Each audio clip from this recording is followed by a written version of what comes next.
तुम्हाला खरं सांगू का, ब्रेकअप झालं ना लय लय त्रास होतो. असं वाटतं छातीवर कोणीतरी दगड ठेवलाय, श्वास घ्यायलाही त्रास होतोय.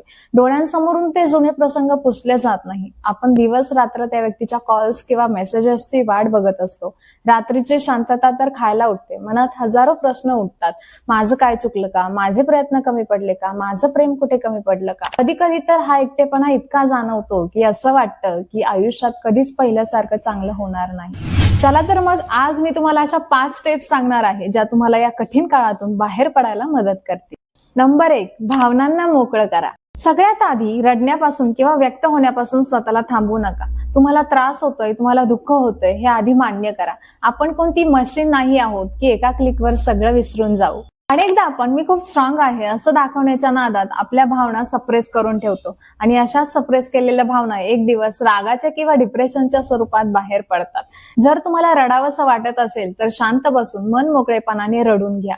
तुमच्या शरीरातील स्ट्रेस हार्मोन रिलीज होतं आणि तुमचं मन शांत होतं.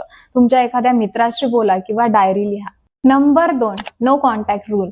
समोरच्या व्यक्तीचे सोशल मीडिया प्रोफाईल पाहणं बंद करा. तो सध्या काय करतोय किंवा ती कोणासोबत फिरते हे पाहणं म्हणजे स्वतःच्या जखमेवर मीठ चोळण्यासारखं आहे.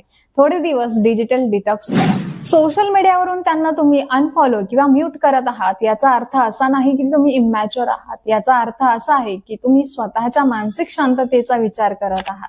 जेव्हा तुम्ही त्यांच्यापासून कॉन्टॅक्ट तोडता तेव्हाच तुमच्या मेंदूला त्यांच्याशिवाय जगण्याची सवय व्हायला सुरुवात होते. त्यामुळे त्यांचे जुने मेसेजेस वाचणं किंवा गॅलरी स्क्रोल करणं आजच थांबवा.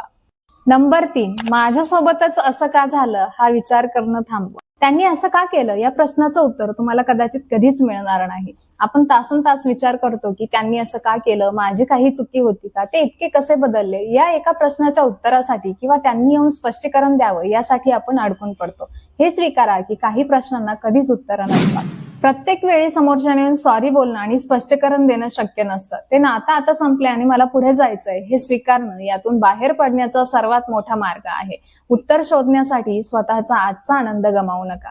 नंबर 4, स्वतःची काळजी घ्या. ब्रेकअपच्या काळात आपण पूर्णपणे स्वतःकडे दुर्लक्ष करत असतो. वेळेवर न जेवणं, झोप न घेणं यामुळे आपण शारीरिकदृष्ट्या कमकुवत होतो. अशा वेळी छोटीशी सुरुवात करा. रोज सकाळी 10 ते 15 मिनिटं चालायला जा किंवा योगा करा. जेव्हा तुमचं शरीर थकतं तेव्हा तुमच्या मनाला शांत झोप लागते. एखादा छंद जोपासा किंवा तुमचं आवडतं गाणं ऐका. तुमची एखादी छोटीशी चेकलिस्ट बनवा. वेळेवर जेवण आणि 7 तासांची झोप हे एखाद्या औषधासारखं काम करतं.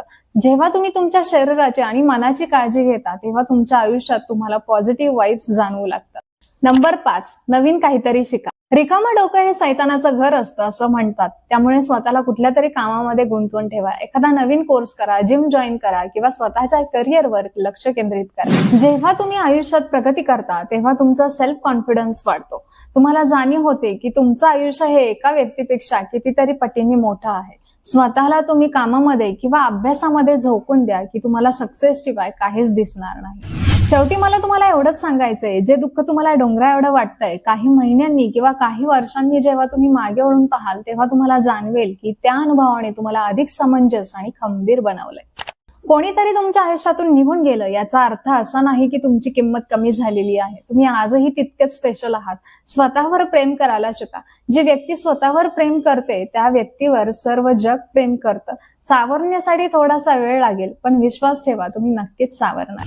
काळजी घ्या आणि लक्षात ठेवा, हा फक्त एक चॅप्टर संपला आहे. पूर्ण पुस्तक अजून बाकी आहे. चला भेटूया पुढच्या व्हिडिओमध्ये. आणि हो, आपल्या चॅनेलला सबस्क्राईब करायला विसरू नका. तोपर्यंत धन्यवाद.